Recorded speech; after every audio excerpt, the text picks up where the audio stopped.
This innocent looking bag of grain is going to perform double duty today. First of all, it's the grist to brew today's beer, Trappist single, and then it's going to help me make a loaf of bread.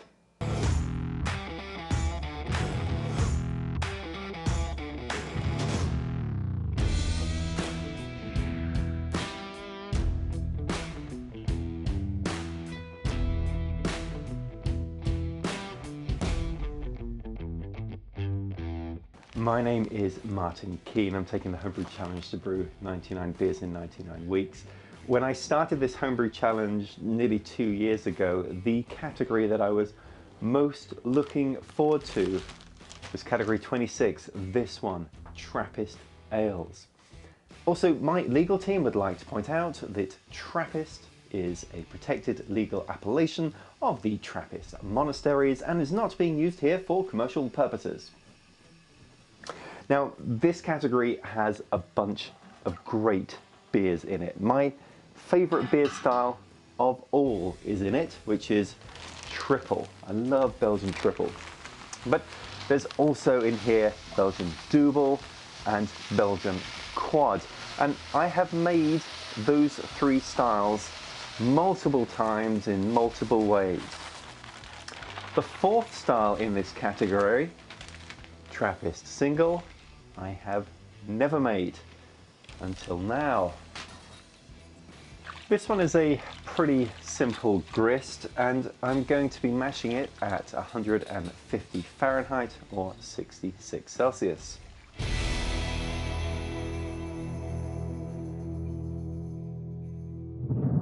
Now, like all of the beers in this category, a lot of the character of it is going to come from the yeast. That Belgian yeast will really give us those spicy phenols and fruity esters. But this beer also has a certain floral bitterness to it as well, and it is nowhere near as strong as some of those other styles. So in terms of building a recipe, well, we're looking for an original gravity of around 1049, so about 5.5% ABV. Now, we want to build a malt base that is really sort of a quite pleasantly sweet character. For that, I'm going to be using floor malted Bohemian Pilsner. That will make up 85% of my grist. The only other grain that is going in is Carahell. I'm going to add that in at 5%, and that will also contribute a little bit to darkening the color just a bit as well. And then the final fermentable is going to be clear Candi sugar, and I'll be adding that in at 10% during the boil.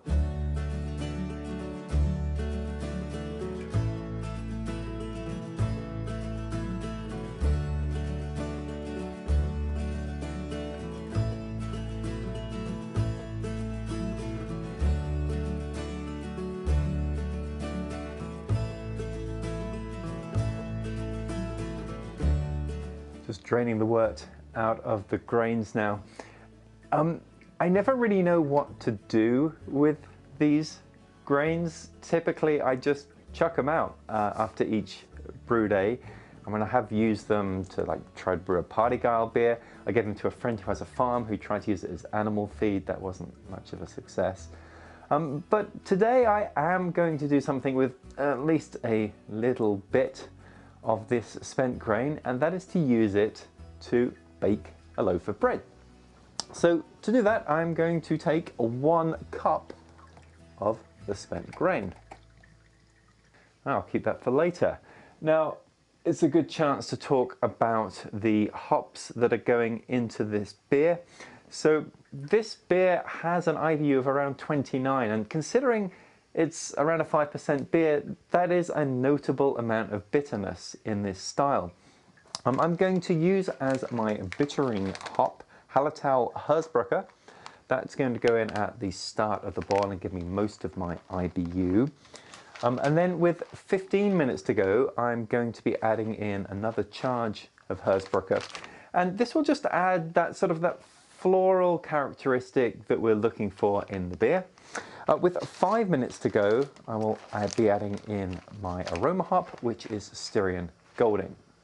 And Then also with about 5 minutes to go, that is where I have my clear Candi sugar. That's going to help bump up the ABV of this beer just a little bit, and that will go in, yeah, with about 5 minutes to go.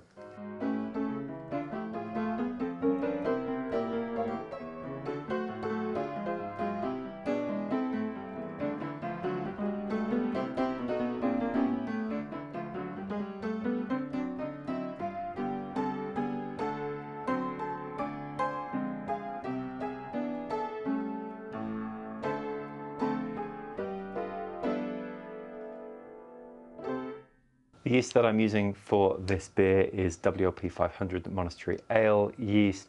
Now, this is a yeast that can handle much bigger beers than this one, but it should give the esters and pheners that I am looking for.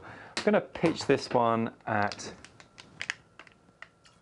around 70 Fahrenheit. I'm going to maintain the fermentation temperature around 70 Fahrenheit or 21 Celsius. All right, and that's the brew day portion of the day done.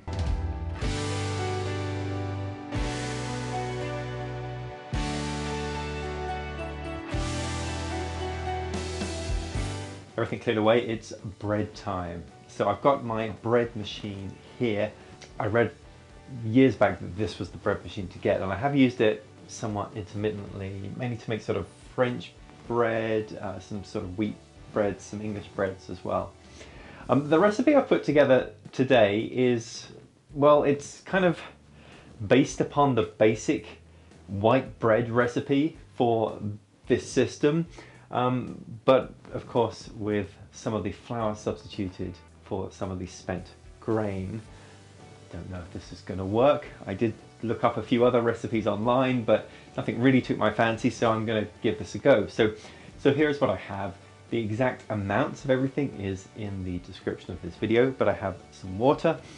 In here I have a combination of sugar, salt and milk powder, dried milk powder. I have some butter, and I have bread machine flour, or bread flour. My 1 cup, of course, of the good stuff from today's Trappist beer, and I have some dry yeast. Okay, so from what I remember of making this, you put the wet stuff in first, so I'll add the water. Now I'm adding the spent grain. Okay, now I'm going to add the bread flour in.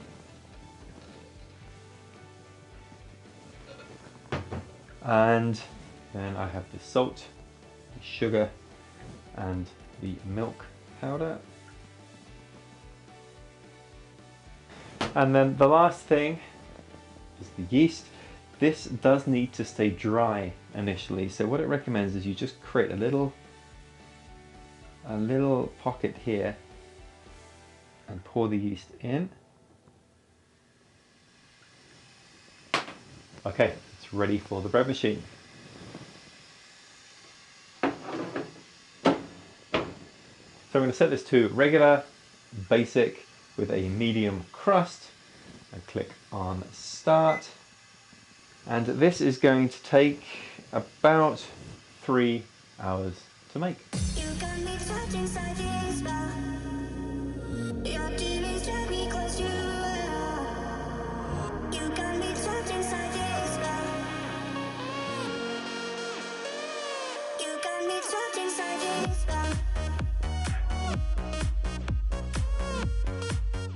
This looks pretty good, right? It smells good. It does smell delicious. Let's slice this open. Oh, it's crusty.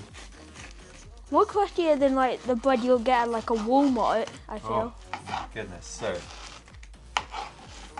take a look at this. You just got the little bits of the beer grain in it. Yeah. Ooh, new fresh. Fresh new butter, only the best. Okay. Thank you. A taste test. Just tastes like regular bread. You're expecting it to taste like beer? Well, I don't know what beer tastes like, but if I did. I really, really like this. I'd like to say that this is the result of dozens of test batches to get just exactly the right ingredients, but I just winged it. Well, I'm hoping that the beer tastes as good as the bread. But for now, Cheers. cheers.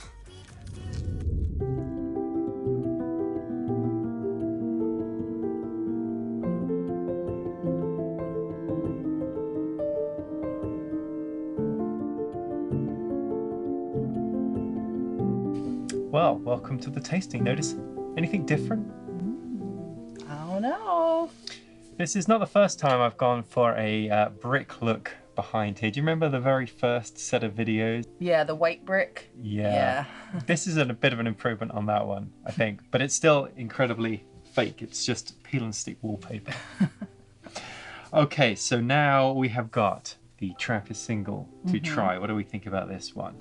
It's got a little bit more colour than I was expecting. I'm expecting it to be pale, which it is. Yeah. But there's just a little bit more of an orange hue to it than I was expecting. Yeah. Looks nice. Very, it's got like fruity notes to it. But it's subtle. I feel like I always say the same thing, but it's exactly what You're right, it it's is. subtle notes of citrus, Yeah. I think. Yeah, I'm ready to try it though. Let's do it. Okay. It's a bit mouth-watering. Mouth-watering, Yeah, like... it's salivating. Yeah, not juicy, but like it's... I think it actually is quite juicy. I think it's juicy.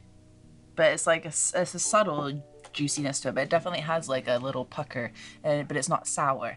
Feels very refreshing too. Very refreshing. It's quite light. Right now, this one, I've not had very many of these Trappist singles. I've had maybe like one or two ever. I've only had a Trappist triple. I've never had a single or any of the other ones. But it's a lovely drink. It's got those characteristics of the Belgian Trappist ales that I like, but it is... Start again, because I got a booger. Okay, well, normally at this point I would tease what next week's beer is. I think I may have telegraphed that, but just to say this is just a wonderful next couple of weeks. Got some more really good styles to try, but until then... Cheers!